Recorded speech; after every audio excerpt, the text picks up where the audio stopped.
After the end of World War II, the world was split into two, East and West. This marked the beginning of the era called the Cold War.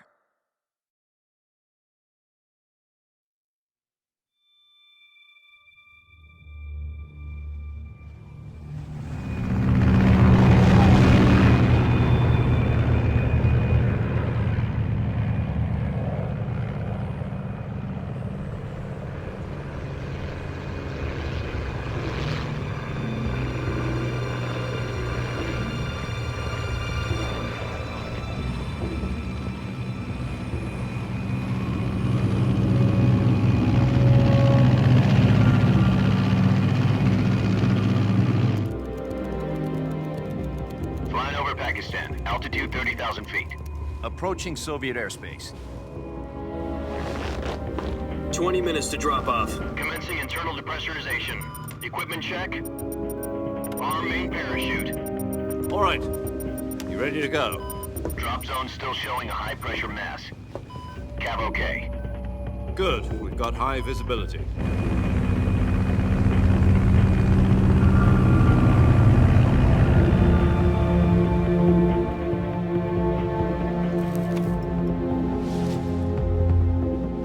Put out that cigar. Connecting oxygen hose to interior connector. Put on your mask.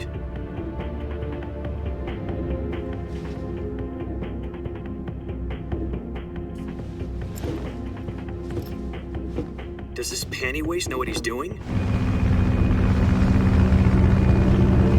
Approaching release point. 10 minutes to drop off. Hey, are you deaf? He said put out the cigar and put on your mask.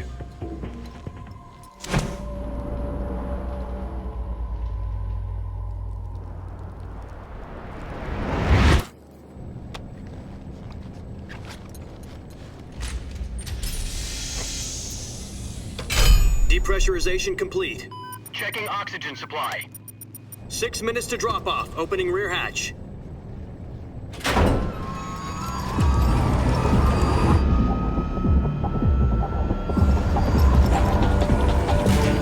Sunrise.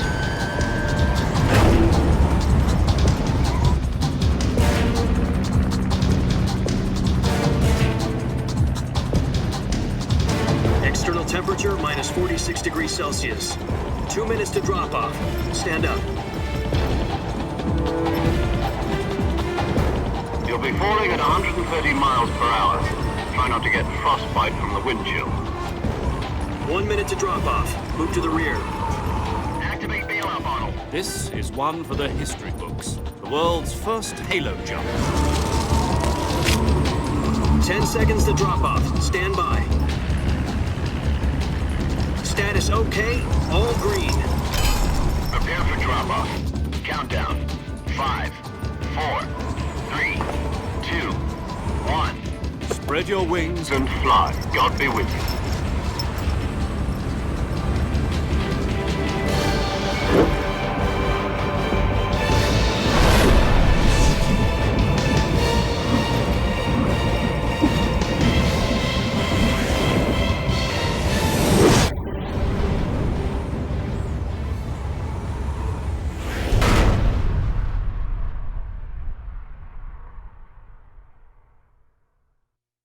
Jack, I've got some important news. The head of the CIA has finally given us the green light for the Virtuous mission. Virtual mission? No, the Virtuous mission. The future of our Fox unit depends on it. If it succeeds, we'll be officially organized into a unit. Virtuous mission? Sounds like some kind of initiation ritual. You know, don't get cocky. This isn't a training op. Right. So what exactly is this wonderful mission? Well, about 2 years ago, a certain Soviet scientist requested asylum in the West through one of our moles. His name is Nikolai Stepanovich Sokolov.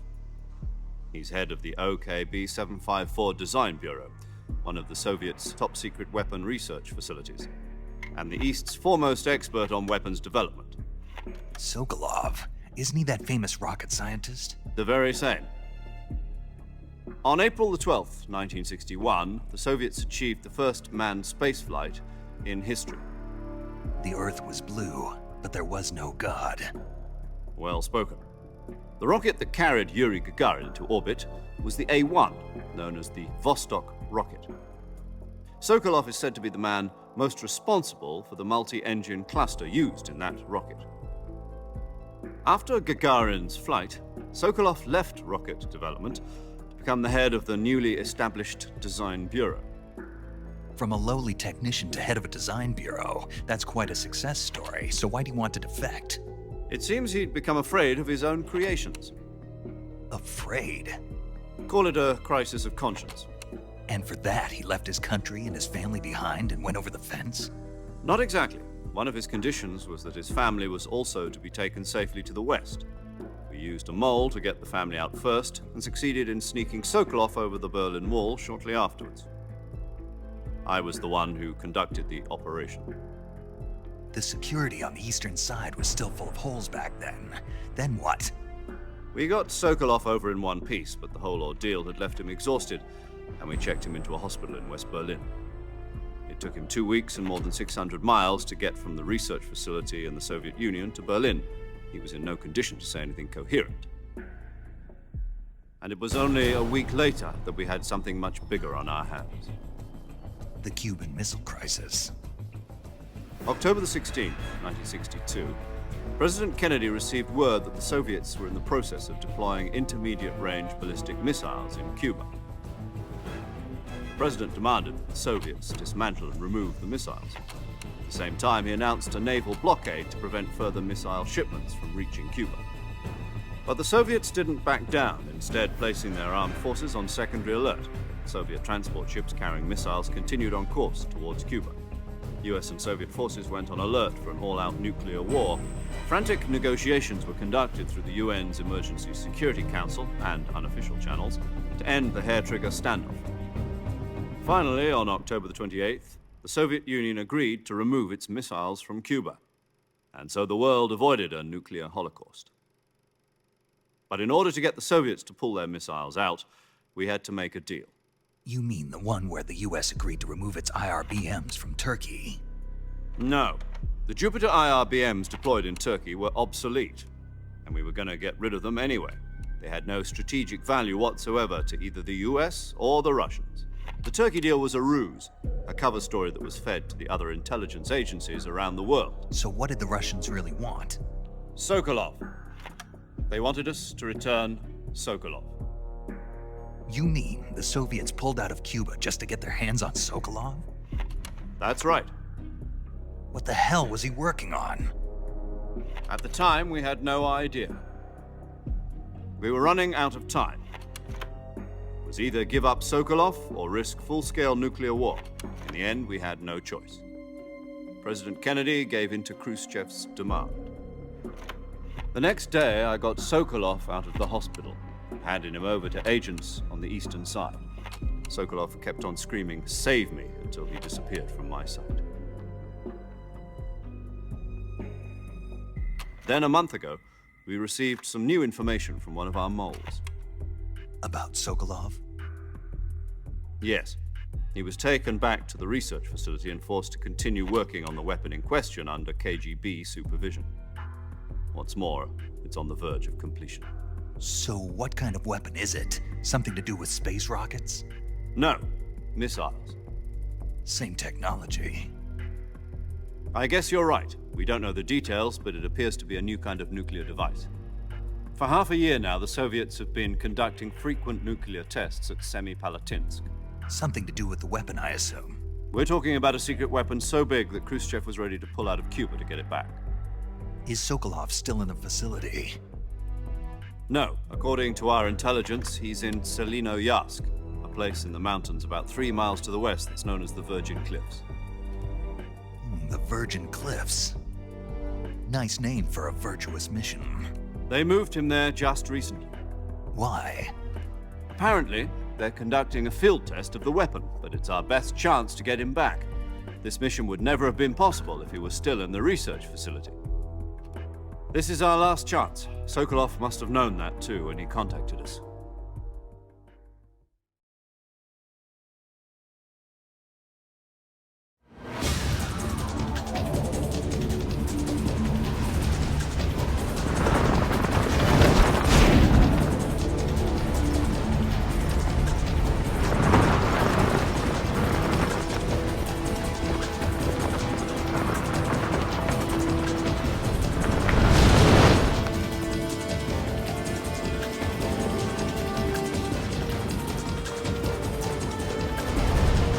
Listen up, Jack. Your mission is to infiltrate Selino Yask in the Soviet mountains, ensure the safety of Sokolov, and bring him back to the West.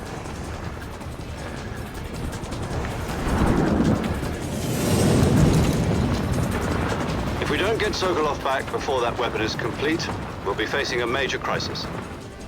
The clock is ticking.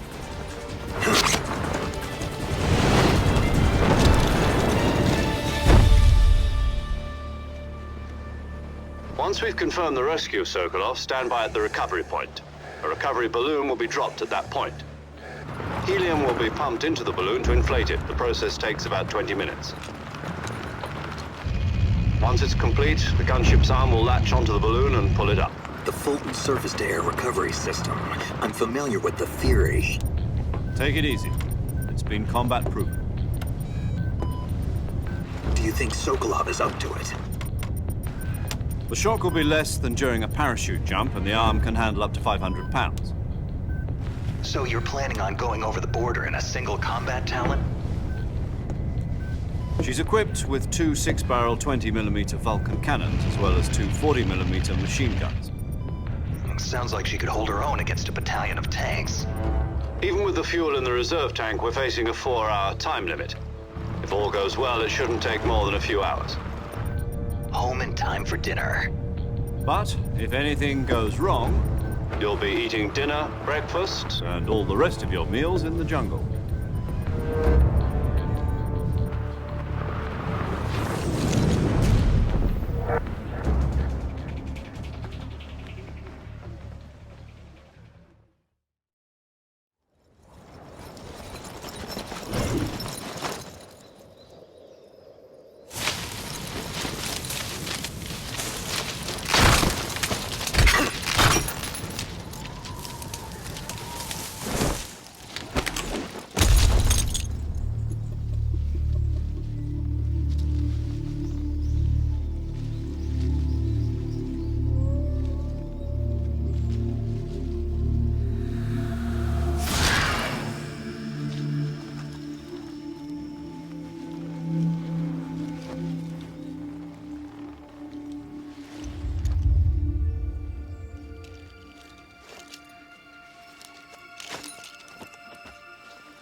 Do you copy? You're already in enemy territory, and somebody might be listening in. From here on out, we'll be using code names to refer to each other. Your code name for this mission will be Naked Snake. I'll be referring to you as Snake from now on. You're not to mention your real name. Snake? What, you don't like snakes? What do you mean? You've eaten one before, haven't you? In survival training. I'm glad to hear that. I don't know if I'd ever order one in a restaurant, but... Be careful, you might not have a choice. What about you, Major? What should I call you? Let's see. I'll be Tom. Call me Major Tom. This will be a sneaking mission. You must not be seen by the enemy. You must leave no trace of your presence. Is that clear? This kind of infiltration is the Fox unit's speciality. In other words, weapons and equipment are procured on site. That goes for food as well. You're completely naked, just as your name implies. Great. Now I see why you asked me if I like snakes. I suppose calling me Snake was your idea of a joke, too. No. There's a good reason for that. I'll tell you later when the time is right. Gotcha. Getting back to the subject, how exactly am I supposed to feed myself? You've been issued a knife and a tranquilizer gun. Use them to hunt for food. You'll also find some medical supplies in your backpack. Yeah, about the backpack. I lost it in a tree on the way down. I see. Well, you'd better go back and get it then. You know where it is? No problem. I can see it from here. It's stuck on a branch. To climb a tree, stand in front of a tree that's covered in ivy and press the action button. I'll be monitoring your progress over the radio. We can't risk violating Soviet airspace, but I'll be in the gunship. My frequency is 140.85. I'll give you a call if I need to talk to you. If you need to talk to me, use the send function. Okay, Snake, go get your backpack.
I see you've retrieved your backpack, Snake.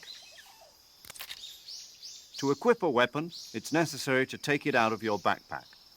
In the survival viewer, choose Weapon from the backpack. Your available weapons will be displayed in a window in the upper left.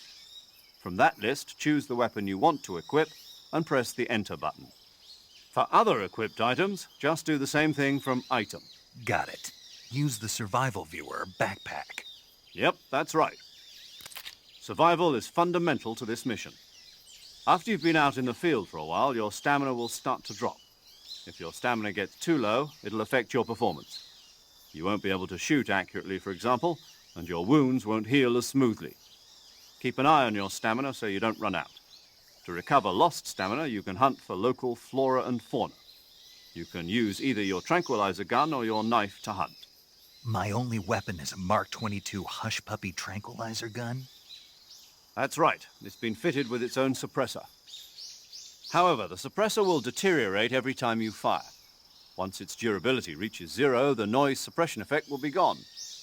So don't get too trigger-happy with it. The suppressor's durability is shown in the icon. Any weapons and equipment beyond what you're carrying now, you'll have to find as you go. I have to find my own weapons and equipment? Whose crazy idea was this anyway? Solo covert actions are standard Fox operating procedure. You can't leave any traces of your presence. No weapons, equipment, footprints, sweat, or bodily waste. The same goes for bullets and cartridges, too. Your presence in enemy territory is already a violation of international conventions of warfare. There aren't supposed to be any American soldiers in Russia.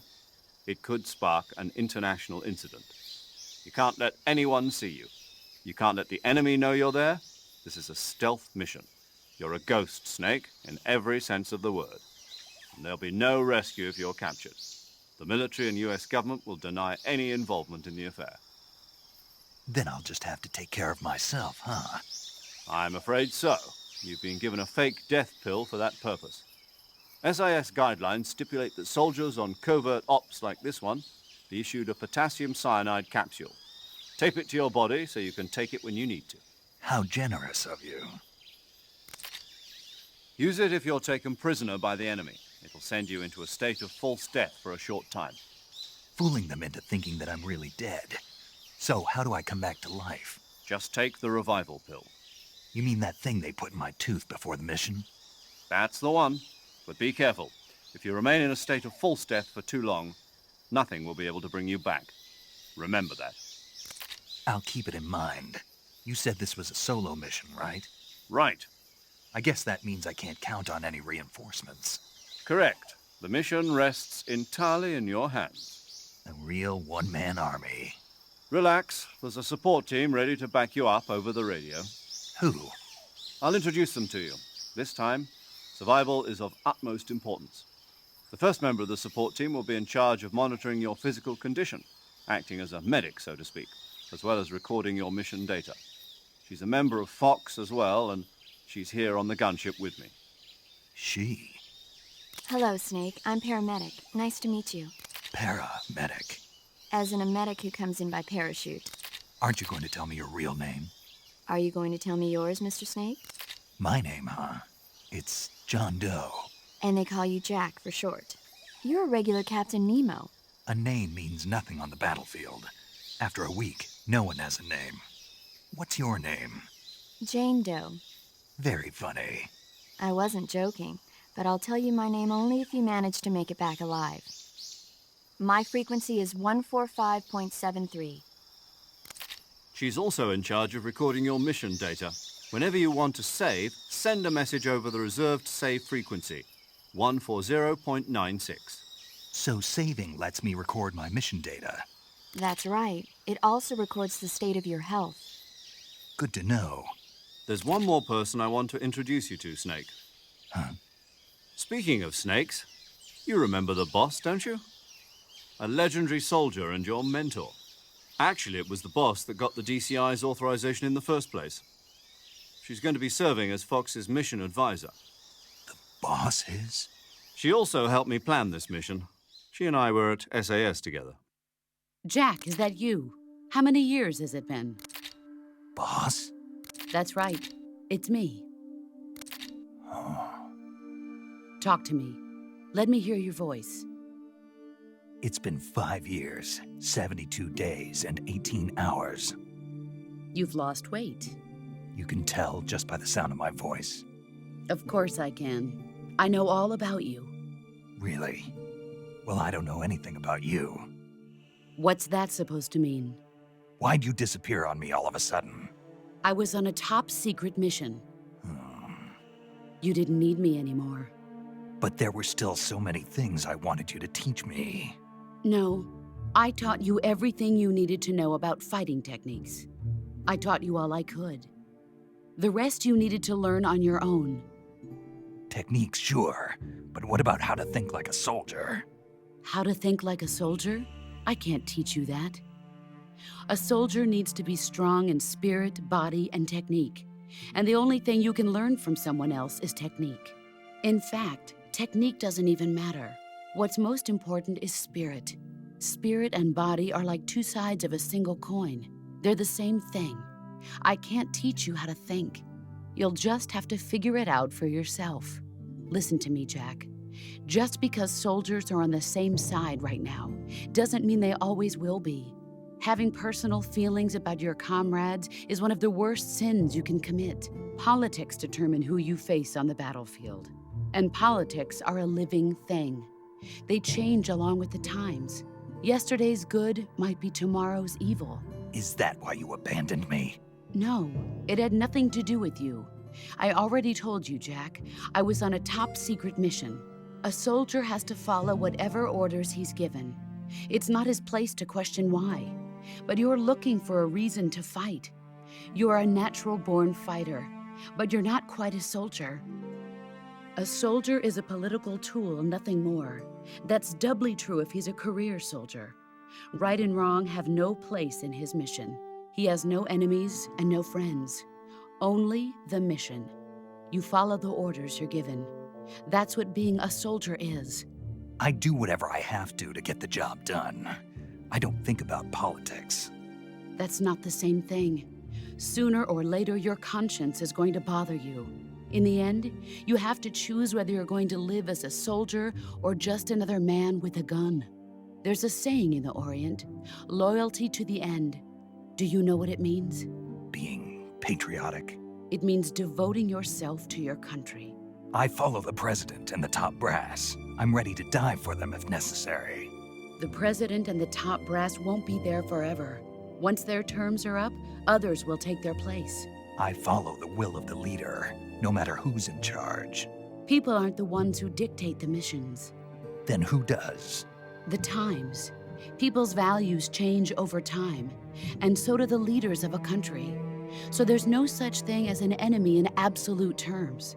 The enemies we fight are only enemies in relative terms, constantly changing with the times.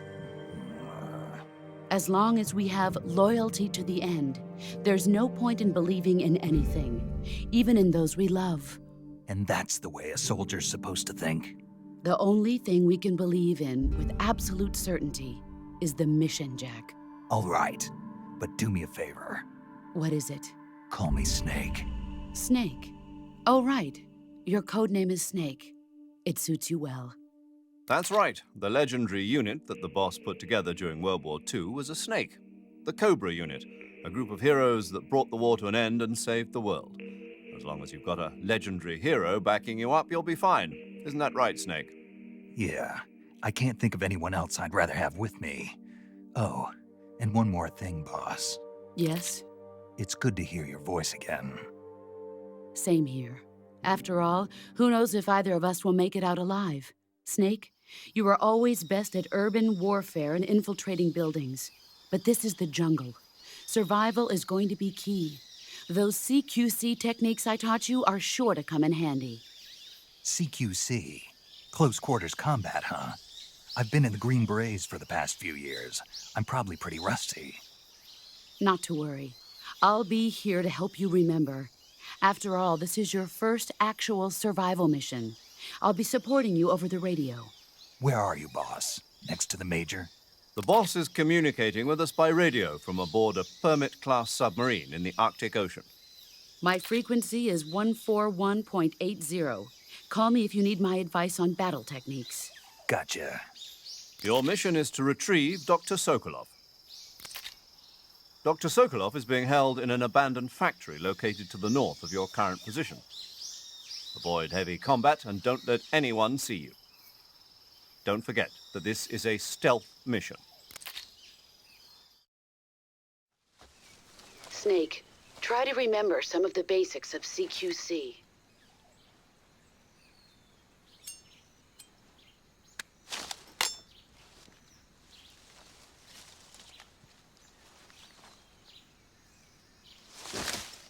Commencing Virtuous mission now.